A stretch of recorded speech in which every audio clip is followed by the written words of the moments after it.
কৃষ্ণ রাধে রাধে। মালবিকা পরিবারে আপনাদেরকে জানাই অনেক অনেক শুভেচ্ছা ও অভিনন্দন। আজকের আলোচ্য বিষয়টি হচ্ছে ভগবান শ্রীকৃষ্ণ গোবর্ধন পর্বতকে কেন হাতে তুলে নিয়েছিলেন। এক আশ্চর্য লীলা। শ্রোতা বন্ধুরা, এই ভিডিওটি প্রথম থেকে শেষ পর্যন্ত পুরোটাই শ্রবণ করুন, আপনাদের কিন্তু অনেক ভালো লাগবে। আজ আমরা শ্রবণ করতে চলেছি এক আশ্চর্য লীলা, যা শুধু বৃন্দাবন নয়, সমগ্র পৃথিবীকে আজও অনুপ্রাণিত করে। কেন এক কিশোর রাখাল বালক সমগ্র দেবলোকের অধিপতি ইন্দ্রের বিরোধিতা করেছিলেন। কেন তিনি আঙুলের ওপর তুলে নিয়েছিলেন এক বিরাট পর্বতকে। 7 দিন 7 রাত বজ্র বিদ্যুৎ ঝড় থামাতে পারেননি দেবরাজ ইন্দ্র। এই সকল প্রশ্নের উত্তর আছে শ্রীকৃষ্ণের গোবর্ধন পর্বতের লীলায়। চলুন শুরু করা যাক। আজকের মহিমাময় কাহিনীটি বৃন্দাবনের মানুষ ছিল অত্যন্ত সরল কৃষি প্রধান আর গরু পালনে নিবেদিত।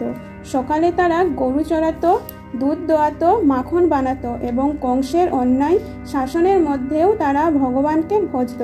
প্রতি বছর একদিন সবাই খুব আনন্দ করে ইন্দ্র পূজা করত, কারণ তারা বিশ্বাস করত ইন্দ্রই বৃষ্টি দেন, বৃষ্টির কারণেই তাদের ফসল হয়, ফসল হলে গরু ও মানুষ বেঁচে থাকে। তাই ইন্দ্রকে সন্তুষ্ট করতে তারা দুধ, মাখন, ঘি নিবেদিত করত। একদিন ছোট্ট কৃষ্ণ তার মায়ের কোলে বসে এইসব আয়োজন দেখছিলেন। কৃষ্ণ গোপাল জিজ্ঞেস করলেন, তোমরা এত কষ্ট করে এই পূজা করছো, কিন্তু ইন্দ্র কি সত্যিই তোমাদের খাওয়ায়, নাকি গরুরা দুধ দেয়, নাকি মাঠে ফসল আমাদের জীবিকা দেয়? এই কথা শুনে সবাই চুপ রইল। কৃষ্ণ বললেন, ইন্দ্র দূরে বসে আছেন, আমাদের জীবন চালায় বৃন্দাবনের মাটি, গরু, দুধ, গোবর্ধন পাহাড়ের ফল, মূল, ঘাস ও জল। তাহলেই তো কৃতজ্ঞতা থাকা উচিত গোবর্ধন পাহাড়ের প্রতি। কৃষ্ণ তখন সবাইকে বোঝালেন। তখন সবাই গোবর্ধন পর্বতের পূজার জন্য আয়োজন শুরু করে দিলেন। কৃষ্ণ বললেন, আজ থেকে আমরা শুধুমাত্র গোবর্ধন পূজাই করব। এই পাহাড় আমাদের গরুকে ঘাস দেয়, জল ধারা দেয়, বৃক্ষের ছায়া দেয়। তাহলে গোবর্ধনের, আমাদের দেবতা কৃষ্ণের কথায় গ্রামবাসীরা রাজি হলো। তারা ইন্দ্রের বদলে গোবর্ধন পূজা করতে শুরু করলো। দুধ, দই, মাখন পাহাড়ের পাদদেশে ঢালা হলো, ভক্তরা ভোগ নিবেদন করলো। কৃষ্ণ নিজের সামনে এসে দাঁড়িয়ে ঘোষণা দিলেন, এখন থেকে বৃন্দাবনবাসীরা গোবর্ধন মহিমা পালন করবেন। এতে ইন্দ্রের ক্রোধ হলো। দূর থেকে দেবলোকের অধিপতি ইন্দ্র এই ঘটনা শুনলেন। অহংকারে জ্বলতে লাগলেন, এক সাধারণ রাখাল বালক আমার পূজা বন্ধ করে দিয়েছে, আমার অপমান বৃন্দাবনের মানুষ করেছে। রাগে তিনি আদেশ করলেন, মেঘগণ যাও, বৃন্দাবনে মানুষকে ডুবিয়ে দাও, অবিরাম বৃষ্টি ছড়াও, দেখি কৃষ্ণ কিভাবে সেই বৃন্দাবনবাসীদেরকে রক্ষা করেন। হঠাৎ আকাশ থেকে গেল কালো কালো মেঘে বজ্রপাত, গর্জন, তীব্র বৃষ্টি শুরু হলো। দিনের আলো ঢেকে গেল। অন্ধকারী বৃন্দাবনবাসীরা ভয় পেয়ে কৃষ্ণের কাছে ছুটে আসলেন। গোপাল, আমাদের রক্ষা করো, গরুগুলো ভেসে যাচ্ছে, ঘরবাড়ি সব ডুবে যাচ্ছে। কৃষ্ণ হাসলেন এবং গোবর্ধন পর্বতকে প্রণাম জানিয়ে তার এক আঙুলের মধ্যে গোবর্ধন পর্বতকে তুলে নিলেন। পাহাড়টিকে ছাতা করে দাঁড়ালেন, এসো সবাই, গরু মানুষ নিয়ে এর নিচে আশ্রয় নাও। সবাই তখন অবাক হয়ে দেখলেন, এত বড় বিরাট পাহাড়কে কিভাবে একটা ছোট্ট গোপাল আঙুলের মধ্যে তুললেন।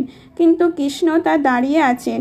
সবাই কিন্তু মনোমুগ্ধ হয়ে কৃষ্ণের দিকে কেবল তাকিয়েই আছেন। অনেকেই ভাবলেন গোপাল বালক হয়তো পারবে না একা ওই পাহাড়কে চাগিয়ে রাখতে। তাই সবাই মিলে কেউ লাঠি, ছাতার ডগা দিয়ে ওই পাহাড়কে চাগিয়ে রাখলেন। এই দৃশ্য দেখে কারোর মনে কোনো সন্দেহ রইল না, বালক কোনো সাধারণ বালক নয়, তিনি স্বয়ং পরমেশ্বর। অবশেষে ইন্দ্র বুঝলেন এই রাখাল বালক শ্রী বিষ্ণুর অবতার, তিনি ভুল করেছেন। ইন্দ্র নেমে এসে কৃষ্ণের কাছে ক্ষমা চাইলেন, প্রভু, আমি অজ্ঞতার ভুলে করেছি, আমার অহংকার ভেঙে দিন। কৃষ্ণ সিংহভাবে বললেন, অহংকার সব সময় ধ্বংস ডেকে আনে। দেবতার মানুষের জন্য, মানুষ দেবতাদের জন্য নয়। আজ থেকে ভক্তরা প্রকৃতির প্রতি কৃতজ্ঞ হবে। আর সেই থেকেই গোবর্ধন পূজা শুরু হয়। কার্তিক মাসে অন্নকূট উৎসবে আজ এই লীলাই স্মরণ করা হয়। এই জন্য এখানে কিন্তু কিছু শিক্ষা আছে। প্রকৃতিকে শ্রদ্ধা করো, অহংকার করো না। ভক্তি আর স্নেহই হলো ভগবানের সর্বপ্রিয়। আজকের এই ভিডিওটি এই পর্যন্তই থাকলো। সকলেই ভালো থাকবেন, সুস্থ থাকবেন। শ্রোতা বন্ধুরা, আজকের এই আশ্চর্য লীলা আপনাদের কেমন লেগেছে? মন ছুঁয়ে গেলে অবশ্যই একটি লাইক কমেন্ট করে জানাবেন, সাবস্ক্রাইব করবেন এবং ভালো লাগলে বন্ধু এবং আপনজনদের সাথে শেয়ার করবেন। আজ তবে আসি, প্রেম সে বলো রাধে রাধে।